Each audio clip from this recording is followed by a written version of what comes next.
More than half of all companies globally are family-owned or operated. Family businesses contribute 70% of the world's GDP and account for 65% of jobs. Their voices are important. Their stories must be told.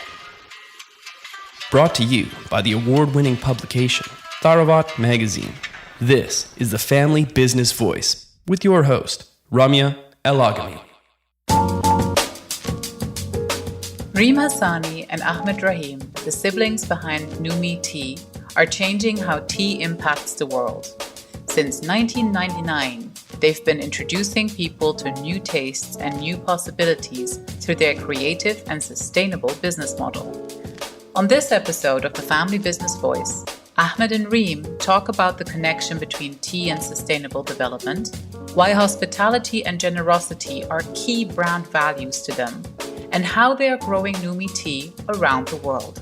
Enjoy this episode with Ahmed and Reem.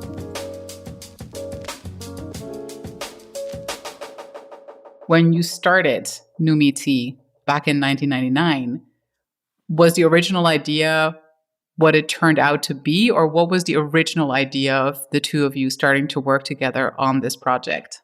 So the original idea isn't much different in terms of what it is today.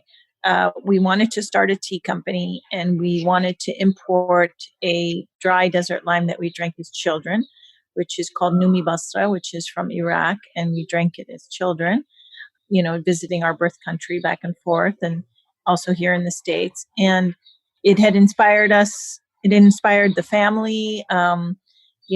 Somebody should import this, that kind of conversation around the dinner table. And so at the time we came together to do it, Ahmed was running tea houses, had opened some tea houses in Europe. So he had a vast tea knowledge. I didn't. I was just inspired by this one particular tea. So, and I was studying art. So we kind of fused both of our passions for art and tea together to import this tea from Iraq, which actually imported from Oman. And that's how it began. Yeah, no, I think what we mentioned, our original inspiration was the Numi Basra, which we named the company after, our drink of hospitality. And then also there were some other values that have stayed consistent too, as far as really looking at innovation. We really wanted to innovate. And we brought these single ingredient herbs and teas from all over the world that hadn't been introduced to this country yet. And I think that that lineage of innovation and purity and real ingredients hasn't changed either. We stuck with just real ingredients, and we never went to low grade tea dust or natural flavorings or artificial flavorings. We really wanted to put the highest quality and the purest ingredients. And that also stayed true. My original intention wasn't to stay here 22 years later. It was, I was living a pretty comfortable life in Europe for about 10 years. And my plan was to go back there and reside back in Europe. So that part changed for me personally. But as far as the product and the ethos around what we introduced has only expanded. When family members start working together, that's usually quite an interesting thing to do. How did you find your dynamic as sort of like co-founders and co-entrepreneurs? What did you do? Was it a conscious effort, or did it just happen? I think this is the first time we joined forces seriously in a business. Ahmed had started kind of little side businesses since he was a kid, selling kind of at fairs. We did a fruit stand once, and he did different things, and I was kind of his sidekick, and helping and making signs and drawing signs and things like that. So he's always had that bug, the entrepreneurial bug. Well, I would say, Reem and I always had a nice connection, both being artists and having creative spirits, as well as, being immigrants, always needing a sounding board to translate our differences from our family culture to the culture we were being raised in. So I think there was a deeper connection beyond just siblinghood that allowed us to be together and relate to the transformation of immigrating to this country, to America from Iraq, and then taking it into business. It definitely, put some strain on some of our relationships because our focus was no longer about who we're dating or, what art we're making, but how we're going to create revenue and pay bills and develop this tea business. So the pressures of money, of employees, of timelines and goals definitely put strain on us as far as who's doing what, what's doing who, and but I think overall, we have always connected on the bigger things, from the people we hire to the products we introduce to the look and feel of the brand. We haven't had, massive disagreements around the big objectives of the business. There were always bumps in the road, especially those first 10 years or so, growing really fast and having the pressures and learning on the job, learning so much about business and about people and what the future of our business looks like. But there was a lot of elements that worked, that kept us connected. And, our family culture is about sticking together. So that helped us as well.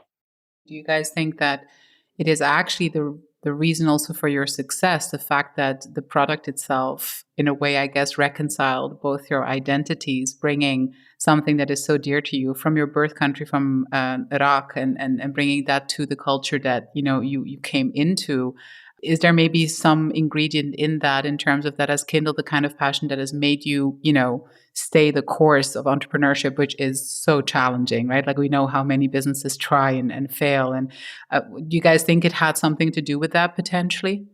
Yeah, I do. I think being from a culture of hospitality and bringing a beverage that's our way of being generous and giving, I think it came through in our products. I think it came through in and both us being, artists at heart, our way we showed the product really was alluring, and it was, it just showed that we cared, and that translated into how we produced the product, from the super high quality to the no flavors, to really taking care of our farmers and fair trade and giving back to them, and not using plastic overwrap, and being thoughtful about how we packaged it, and moving our whole line into organic, and just that sustainable environmental and social commitment that we had from day one. Really exuded a culture that was about, being a servant to one another, and caring for what we put out in the world. People might purchase the first time based on the packaging, but they come back because of the taste. And so for us, it wasn't selling a product, it's sharing a recipe. So if you think about old cultures like that, they're sharing their recipe with, the grandmother's recipe or the mother's recipe with the world. So, in these cases, it's Ahmed's recipe that he makes in his kitchen, and tastes every single ingredient, make sure that it's just the best, that he would drink it and he would serve it to his friends and family. So I wanted to add that. And then the other is, the notion of taking care of your family. Taking care of your greater family, which are the people that you're touching along the way, that you're working with, that you're purchasing from. It's not just transactional.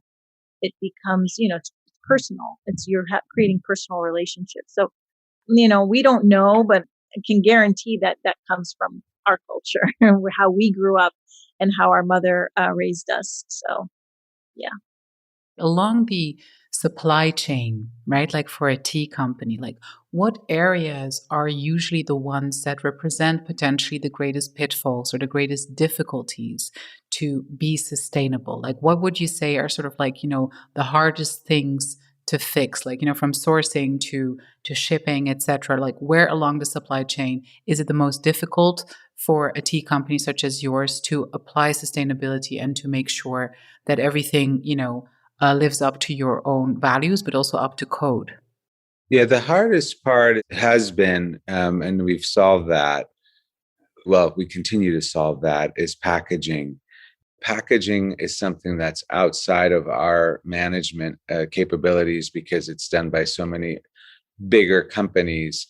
And petroleum-based packaging has taken over this, world the last 70 years, and it's now the norm. Everything is produced in plastic.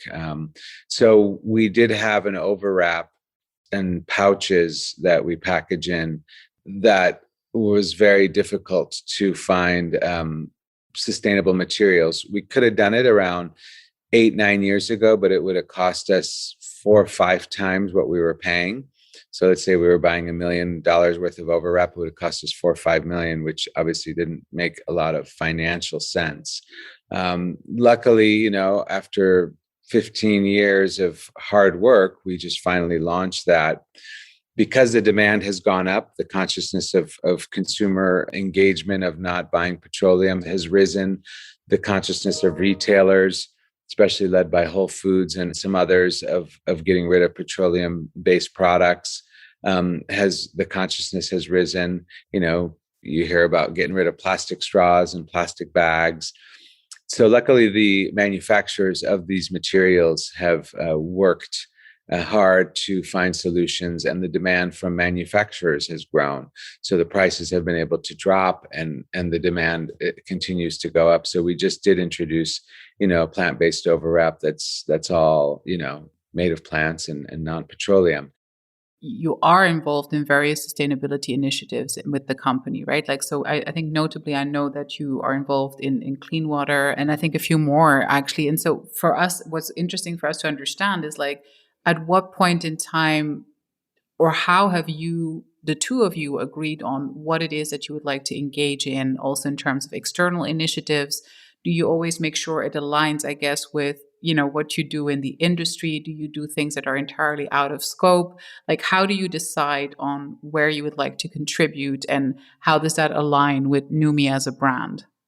We're trying to kind of put some frameworks around what we do, where we, put our efforts, especially from the foundation side. But the water initiative, Together for Hope, came out from actually my husband, who's a advertising brand person, designer, and we put him on the task of, finding out, kind of bringing us a campaign that overarched the brand. And, so it was kind of an aha moment that we had, to that point, sold millions of bags of tea, which translated into, I don't remember how many, 50 million gallons of water that we were inciting our consumers to use. And of course, it's clean water, and we were benefiting from that. And, almost 1 billion people on the planet don't have access to clean, safe drinking water. So that was kind of a major light bulb that went off in our heads to say, wow, yes, we can definitely get behind that. And then on various sourcing trips, Ahmed and the team had been on, and one was in Madagascar, and they're always asking what the farmers need, and in that case, they were drinking water from the dirty river, and kids were having all kinds of sicknesses, and they'd never had clean drinking water in their life.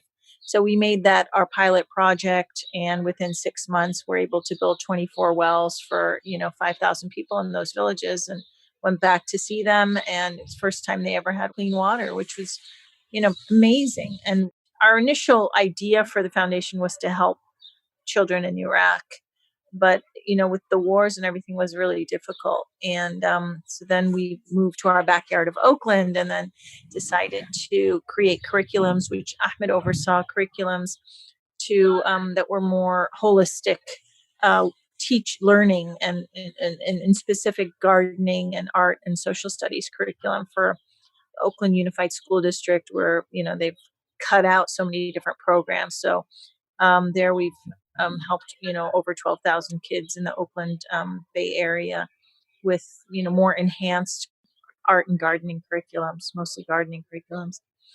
And then we did do a project in Iraq through another organization founded by our cousin, and that was a summer school program to help at-risk youth stay in school rather than drop out of school.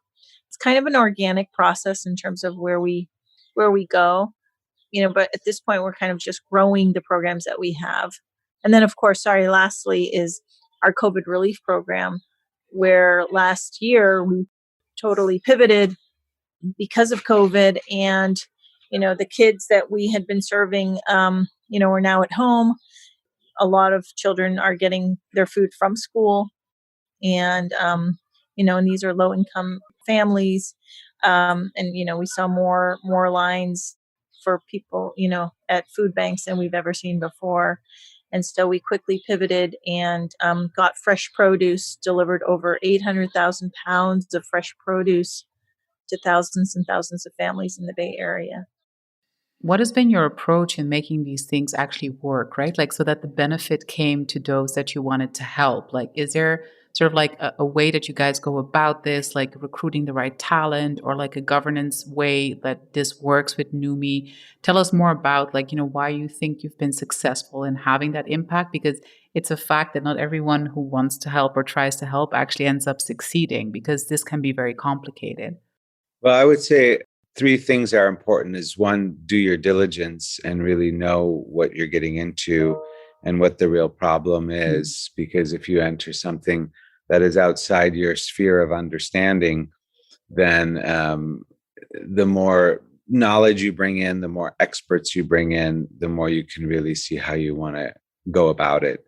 And then I would say two is surround yourself with the right partners, the right organizations, the right leaders.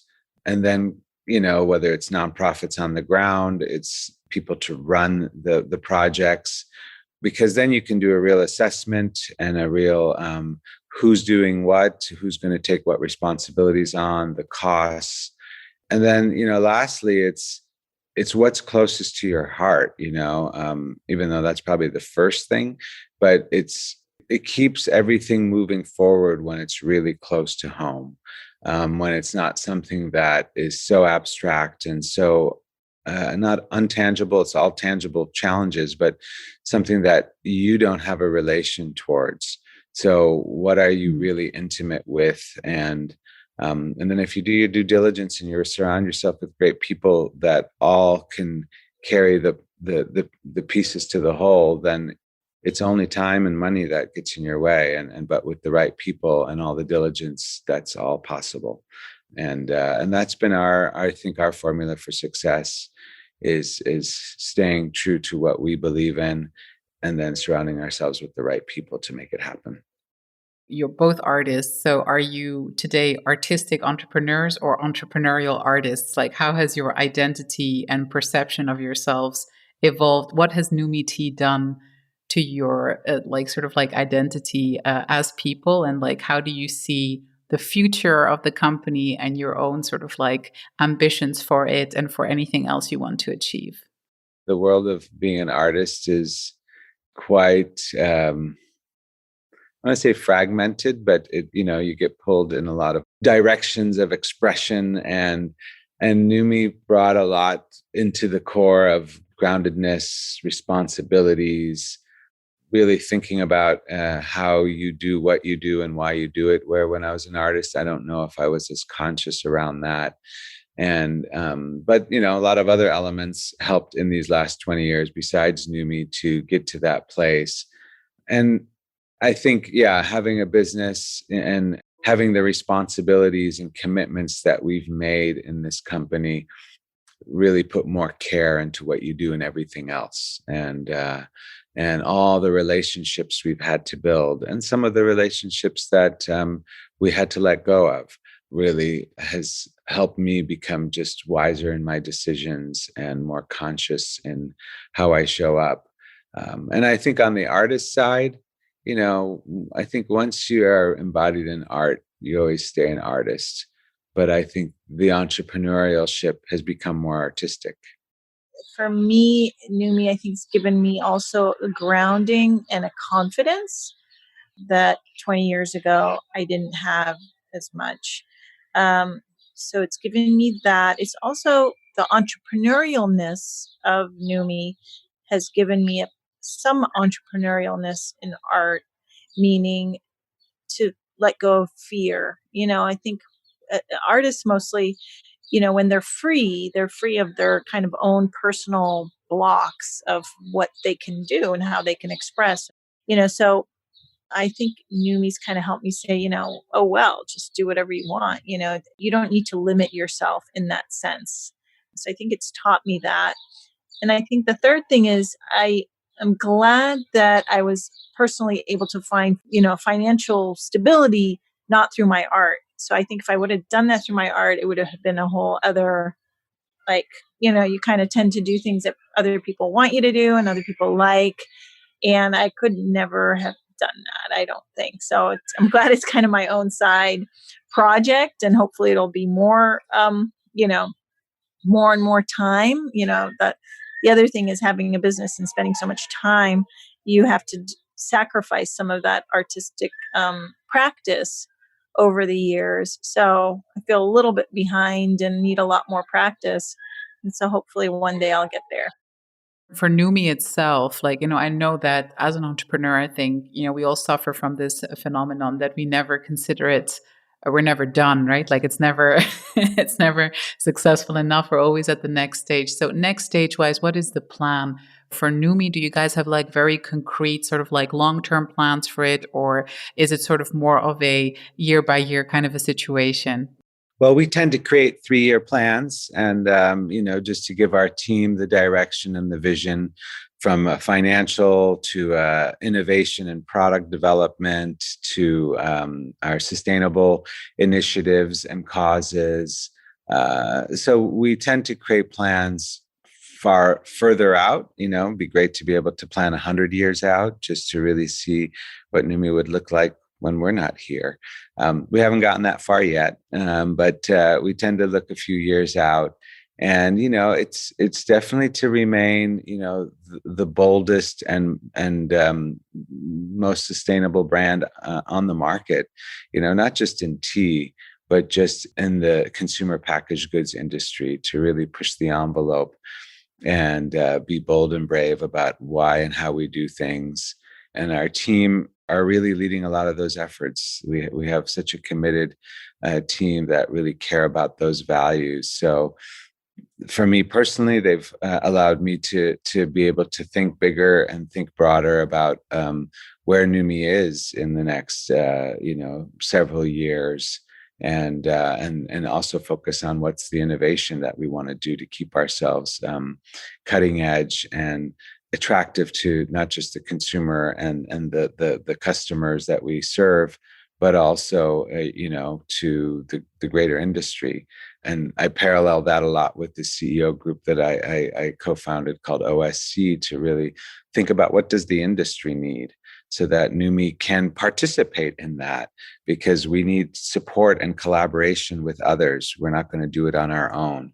Numi is a great, beautiful brand and a beautiful organization with incredible people, but we don't want to be in a silo. We want other people to collaborate with, because with more, we can get more done.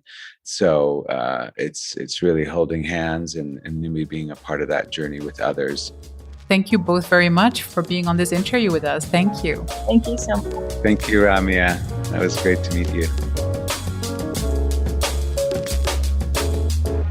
Thank you for listening to the Family Business Voice. Subscribe to our channels now on iTunes, TuneIn, Stitcher, or Spotify to be notified of our weekly episodes.